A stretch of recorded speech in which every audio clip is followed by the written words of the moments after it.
Michael Bratton, more eloquently known as SEC Mike. Mike, an enormous slate, right? This is the one whenever you look at the SEC calendar before the season starts, you're like, all right, week 5, I've got to be in front of the TV, sun up to sundown. What is your plans for this Saturday?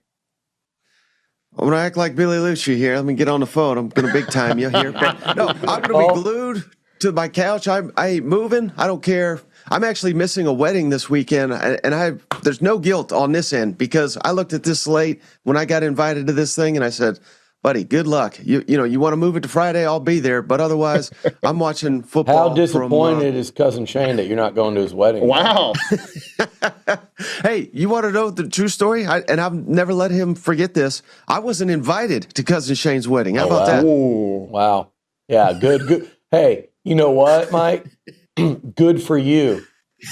I would happily take not being invited to something like that to be able to lord that over someone forever. Unfortunately, right. Bronny did invite me to his wedding. He showed up late, Mike. So I was late to my wedding. I was like that guy hiding behind the tree, I was literally behind some trees, waiting for the service to be over.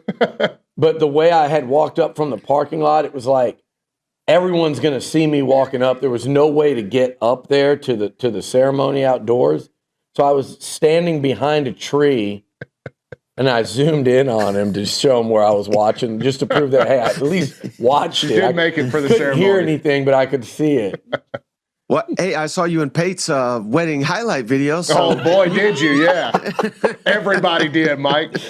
Hey, somebody said the comments were great. Some of the comments were amazing. Somebody said you like a rabid raccoon or something. Yeah, and somebody said I look like, they were like, was he in the wedding or at the wedding? I'm like, it's a formal wedding. I'm sorry I wore a tux. It's a formal wedding. Other people had them too. And I believe it was sponsored by Academy. So, I mean, he's just, we all know how good he is at his job, but he's on another level when it comes to marketing. Yeah, it's insane. He gets it, doesn't he? We could all take notes over there. But it was a great wedding. Biloxi, Mississippi. Then I had another one the next day over in your neck of the woods in Murfreesboro, Tennessee. So we went back to back. Well, you want to get on some games? Yeah, I mean, it's a huge slate. We talked about weddings for the first 10 minutes, but so let's start. 2 minutes, let's start in the state of Mississippi, Mike. A lot has been made about the off the field shenanigans of Lane Kiffin, his daughter Whit Weeks, but on the field, this promises to be a really intriguing matchup. The line at 1.5 to me says Vegas knows this is a pick'em. Which side of this one are you on? Well, I mean, if I could just say it simply, I think LSU should win, but I think Ole Miss will win. Okay. But I don't have a ton of confidence in that prediction. Like you said, I think it's a complete toss-up. We don't know who Ole Miss is going to play at quarterback. I mean, I know there's been reports it's going to be Trinidad Chambliss. Lane Kiffin is the only coach that is unwilling to play fair when it comes to the injury report. So who the heck really knows who it'll be? But I think Chambliss, the hot hand, you play him anyway. LSU's defense, I'm not buying that they're quite elite. I think they're very, very good. But given that DJ Lagway gave him 5 interceptions and we've seen what Clemson has turned into, I think it's fair to question how elite LSU's defense truly is. We'll find out Saturday. If we're talking Blake Baker, LSU's defensive coordinator, versus Lane Kiffin, even though he's a little shady, he is a fantastic offensive play caller. Yeah. I like Lane Kiffin, the edge there, and I've not seen enough from Garrett Nussmeier. I think he might be slightly overrated, and quite frankly, he's not getting a lot of help. LSU can't run the football. I think LSU falls just short in this one. We're on the same page, and we're on the same page on everything you said, and I've been on that page with LSU all year, not just when Clemson faltered since they played LSU, but I watched that game and I saw that Clemson offense. I think both things can be true, Mike, right? Like LSU's defense can be significantly improved, but not be this elite monster that the folks in Baton Rouge are leading you to believe that it is and have been trying to push all offseason because there's a high NIL number attached to it. And the reason why is the defense was that bad last year. Now, I think they're significantly improved. And I think that is why they'll have a great chance to win, over there in Oxford this week. But I like Ole Miss in a really close one. And the reason why is what you just said. I don't trust the LSU offense yet. Yeah, Mike, speaking of trust, do you trust Kalen DeBoer and Ty Simpson to go into Athens and pull that upset? Because I said it in the first hour, we can't bet in the state of Texas yet. But if I were laying money, I don't know which team I like more, but I know which head coach I like more, and I would be fine losing money betting on Kirby Smart. You know you can bet in Texas. You just can't do it legally. You just got to know somebody. Well, you got Italian ties, right? Okay. You don't even have to be Italian. Yeah, I got some connections. I can hook you up too down there. So let me know if you're interested. I got you. Okay. I get you. Yeah, I mean Kirby Smart, he is the best.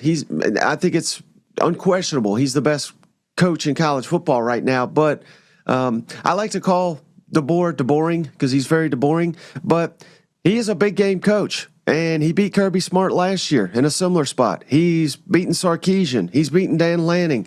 I mean, this guy gets up for these big games. Now, I thought FSU was a big game, but apparently his team didn't. So, we kind of left Alabama for dead after that. They've been lights out since. I actually like Alabama to go into Georgia and beat the Dogs this weekend. Not very confident in that pick either, because for all the reasons, I get it. Georgia probably is the best team in the Southeastern Conference, but I wonder how much we are enamored with Georgia after that Tennessee game. Here's the thing not enough people are talking about, because I think they're getting swept up in Tennessee's offense. I think Tennessee's defense, particularly the secondary, they could be awful this year. I mean, everybody's lighting them up. Even UAB had success last week. Syracuse in the opener. I think Georgia might be just a hinge overrated. I think Alabama gets that win. It is it's one of the weird point in the year where it's early, but it's not. We're going into week 4, but most of these teams have played one game against somebody that matters. Some have played none. Most have played only one. So it is tough to kind of tell, to me, Gunnar Stockton does not make that throw 9 times out of 10 to beat Tennessee. Georgia was that close to losing that game. That's like a 10% throw on 4th down by Gunnar Stockton. I've got to see more. Isn't Jam Miller coming back this week? Yes, he's going to play this week. Mike, I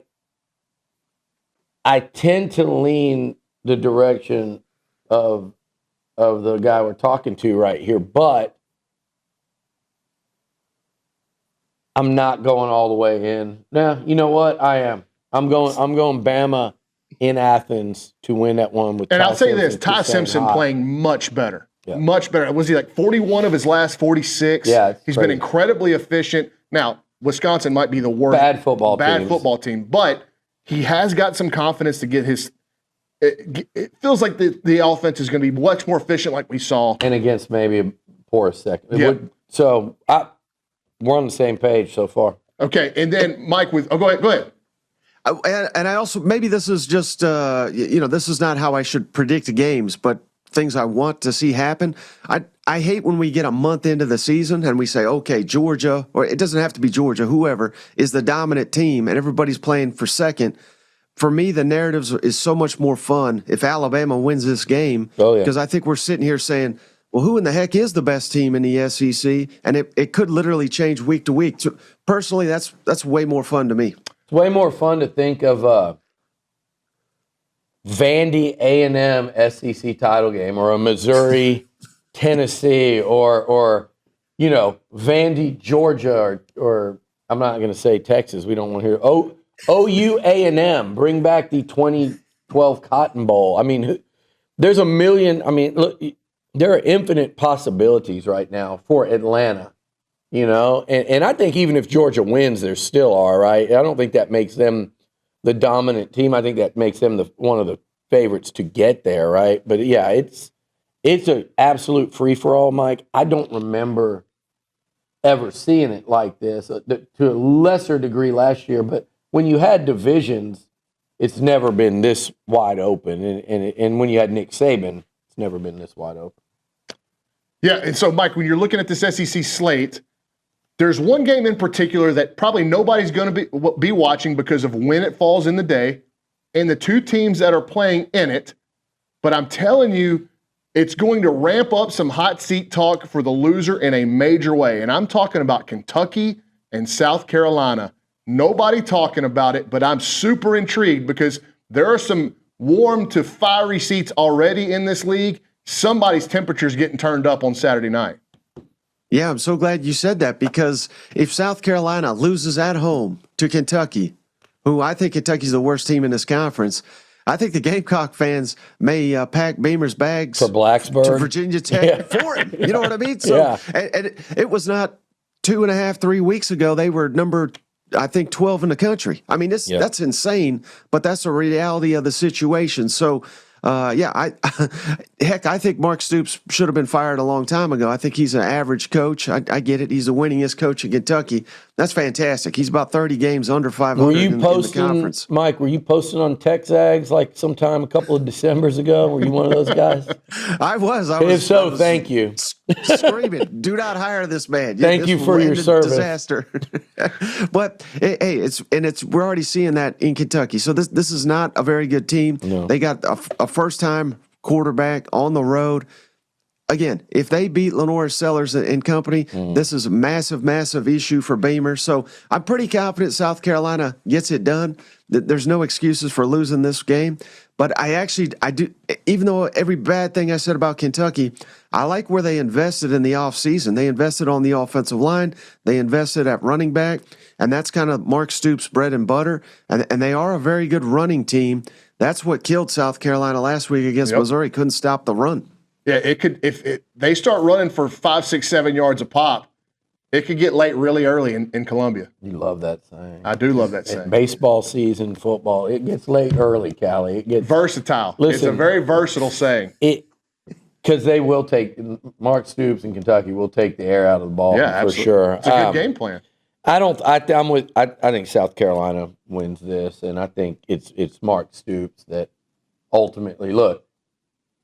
That guy, I don't know. I know it's a basketball school, but their standards have to be higher now. I get why you hung on to him when you did because he took them to a place of relevancy they hadn't been. But I think enough's enough. You Mike, right? We've done this long enough. You can look at a coach at a certain school, and it's very clear when that's run its course, and that they're not going to get back to where they were or go above, where they are. And that's where they're at in Lexington. And honestly, win or lose on Saturday for them. But the Beamer part of it is pretty interesting. Mike Luch has got his pick coming up here later in the show. We are going to put you on the spot here. Aggies and Auburn across the street here in College Station, 2:30 tomorrow inside of Kyle Field.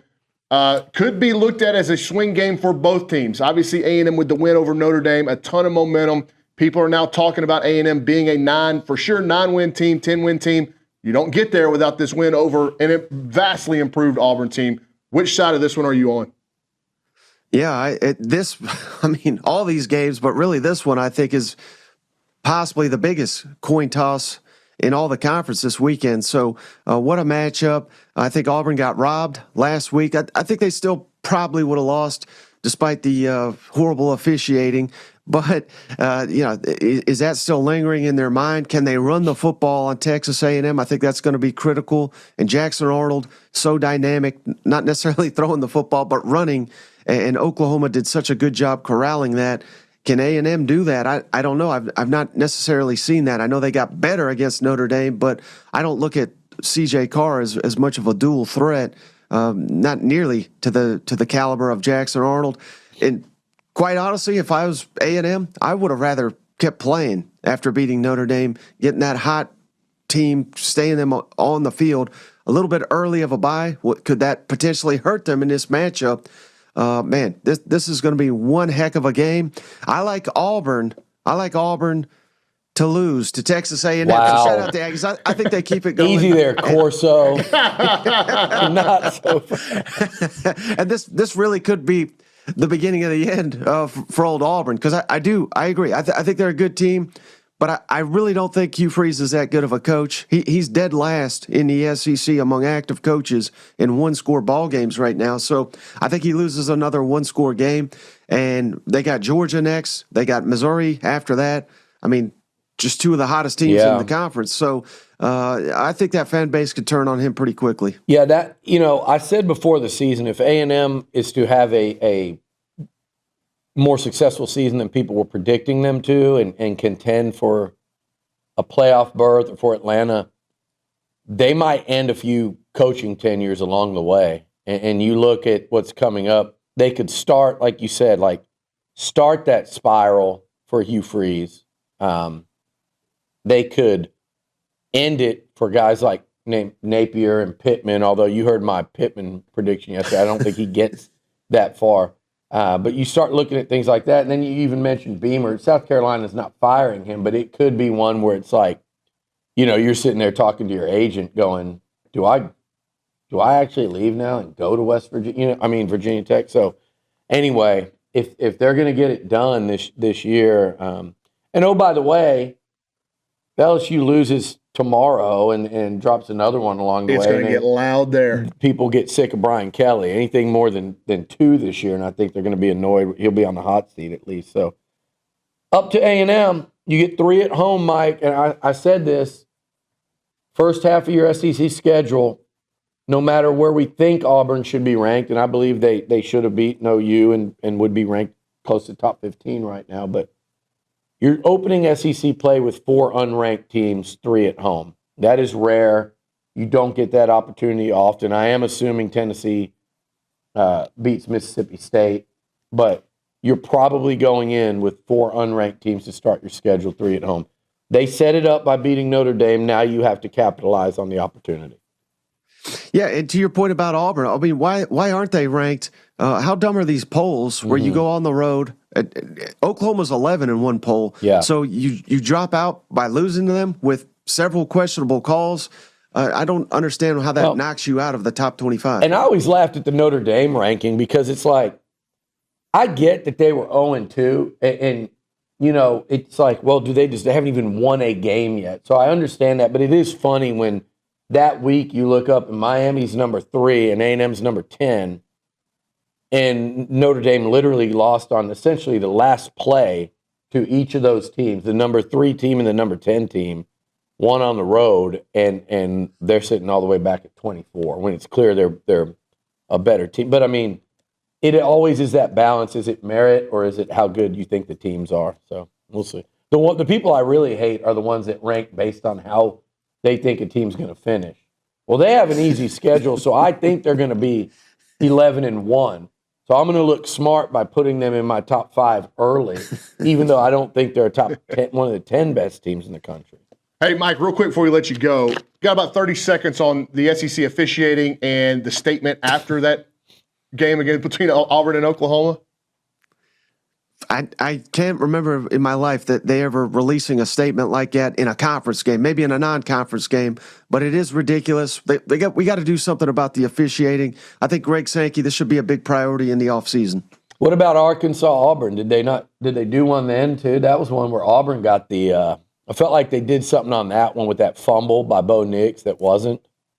I don't recall them releasing a statement saying they screwed it up. They might not have. But like you said, though, Mike, the goal should be get the call right. Oklahoma clearly cheated. They used it, and that's an ineligible play. You can't do that. It's a 15-yard penalty and a loss of down. Not saying they don't go on to win the game, but that's a massive hit. The goal should be to get the call right. Why isn't that reviewable? That's my question. Well, it will be from now on, but that doesn't help Auburn. Mike, I appreciate your time. Enjoy. What a great Saturday coming up, man. Enjoy it. Thanks for having me. Thanks, buddy.